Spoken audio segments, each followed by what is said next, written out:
What's up, everybody? This is my review of Minecraft in VR.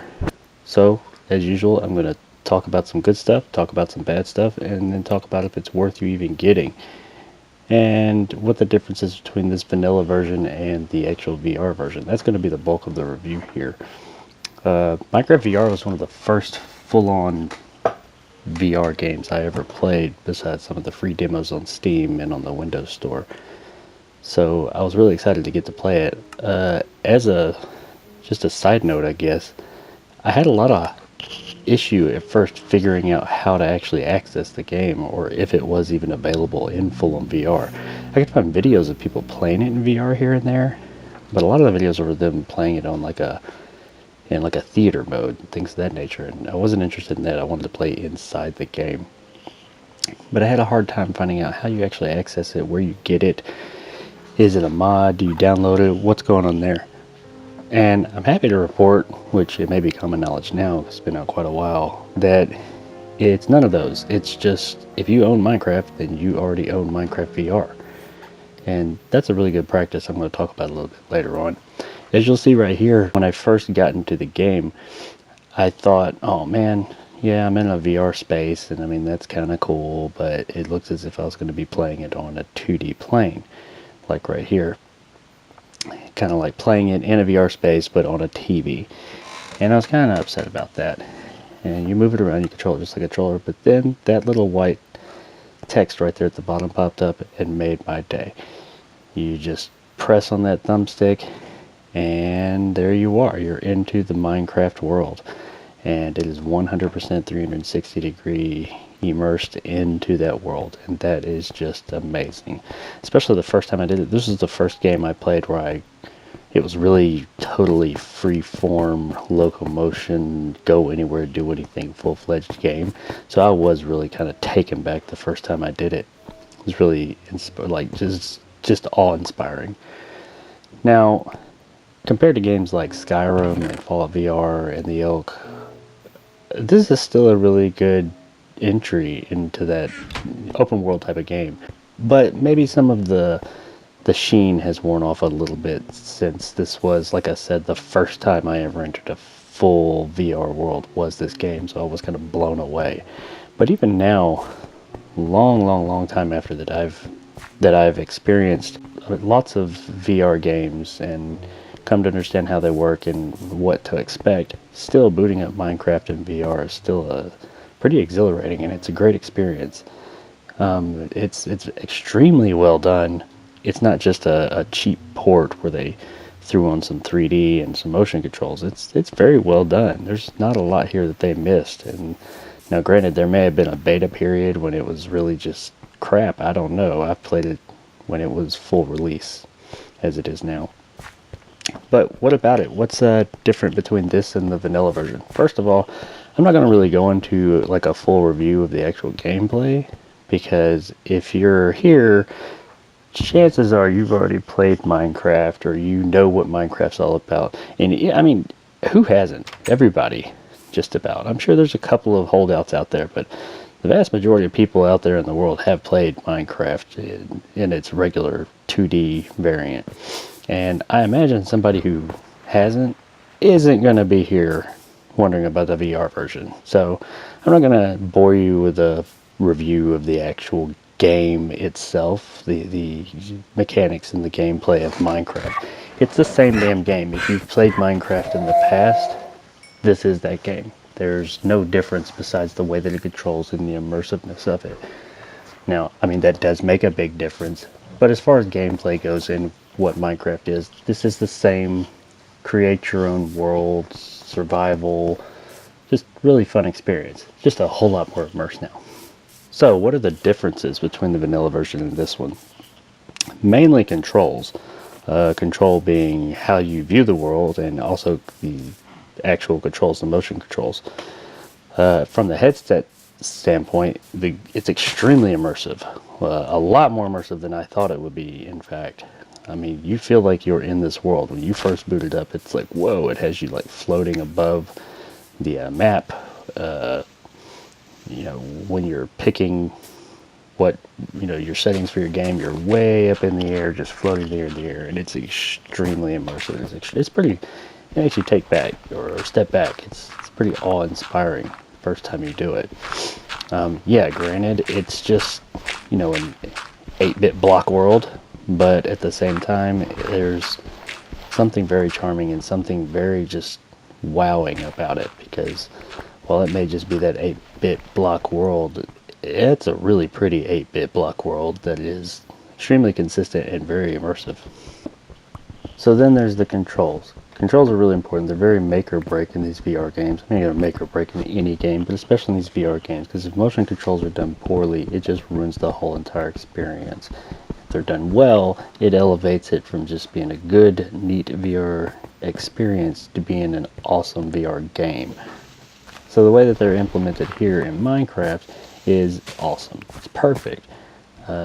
They really give you tons of options. It runs the gamut, a lot like the Fallout 4 VR and Skyrim. They allow you to tailor your experience to have the controls work the way that you want them to. If you like locomotion, you have full 100% locomotion dual stick movement within this game. If locomotion bothers you, then you have the teleportation system that you have in tons of other games. If half a locomotion's cool for you, if like turning bothers you, or if you need like a vignette to help out with the motion sickness, it's all there. You can tailor it to however you want to do it.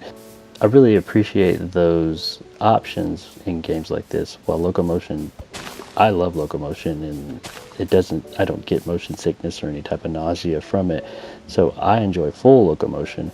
But I really enjoy the fact, or I really appreciate the fact, that they include all these options for people that don't.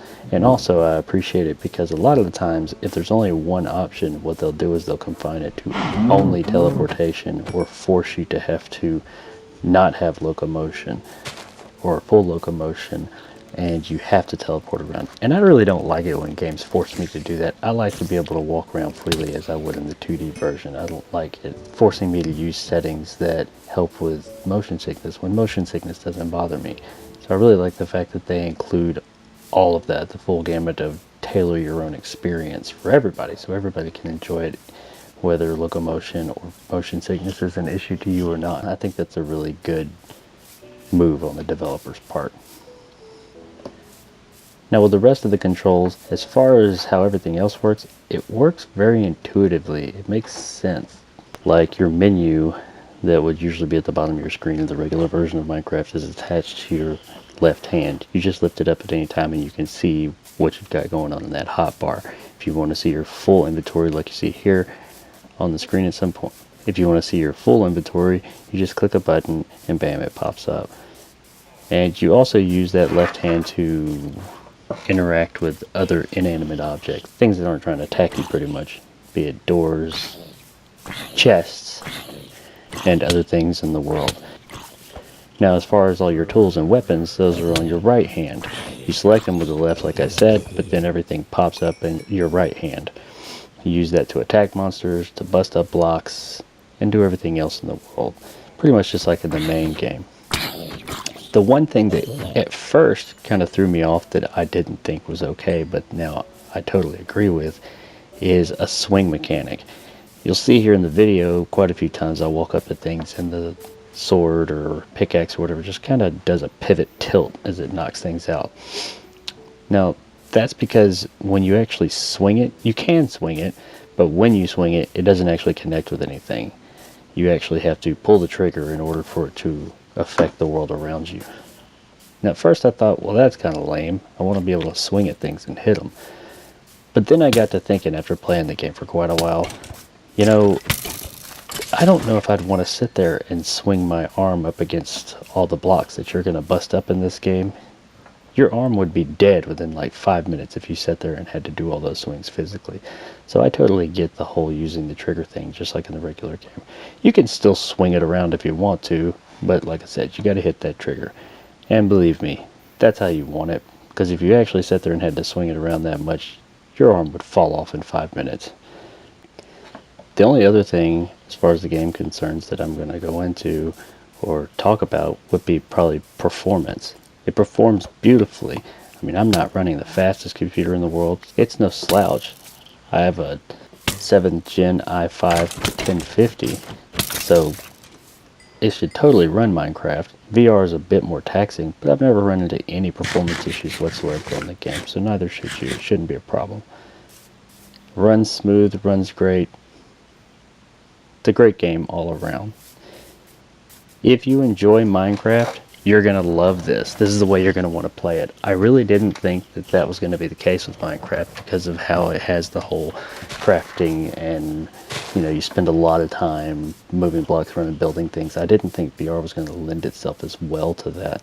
So I really figured this wouldn't be the one. I thought it might be neat to kind of like jump into here or there, but I didn't think I was going to enjoy it this much. But just like with the regular game, I find myself sitting there playing it, and thinking I was just going to play for a few minutes, and next thing I know, bam, the sun's coming up. That's what this game is. That's what Minecraft has always been, is a huge time sink. You don't realize it. You go to play it for a few minutes, and you've wasted hours in there.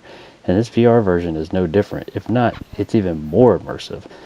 You don't even notice how much time's gone by. At least in the other Minecraft versions, you know it, you just don't want to quit. This one, you don't even think that long has gone by. Next thing you know, you take the headset off, and oh crap, it's daytime. So yeah, this game is just as much a time sink as the other. Another thing I really like about this game that I would hope that more developers will end up doing is that you don't have to buy it separate. If you own Minecraft, which most people do in some way or some form or fashion, then you own this version of the game as well. You just need the headset to put on and boot it up. I really like that. I understand why some developers such as Bethesda are charging separately for their VR portion of their game. It's a full-fledged VR experience. I get it. It is still the same game, and they are all related in that fact as far as the Bethesda games and Minecraft itself. I'm not diminishing its worth, but the fact of the matter is you've already paid for this game once, and you're not getting anything new out of it. Should you really have to pay for it again, or should it just be an updated mode? I wouldn't really have so much of a problem of paying for these games a DLC or paying some extra, at least half price. But no, they're expecting you in a lot of cases to pay full on $60 for, like say in Skyrim's case, a 7-year-old game, and they're wanting me to pay $60 for it. It's a fantastic experience, yeah, but I've already bought that game on 2 different platforms. Do I really need to pay for it again? So that's where I stand, and I really enjoy the fact that Minecraft just puts it there. They made it, and they said, you know what, you've already paid for Minecraft. In a lot of cases, you've already paid for it multiple times. So here, just have this version as part of the whole package. I really appreciate that.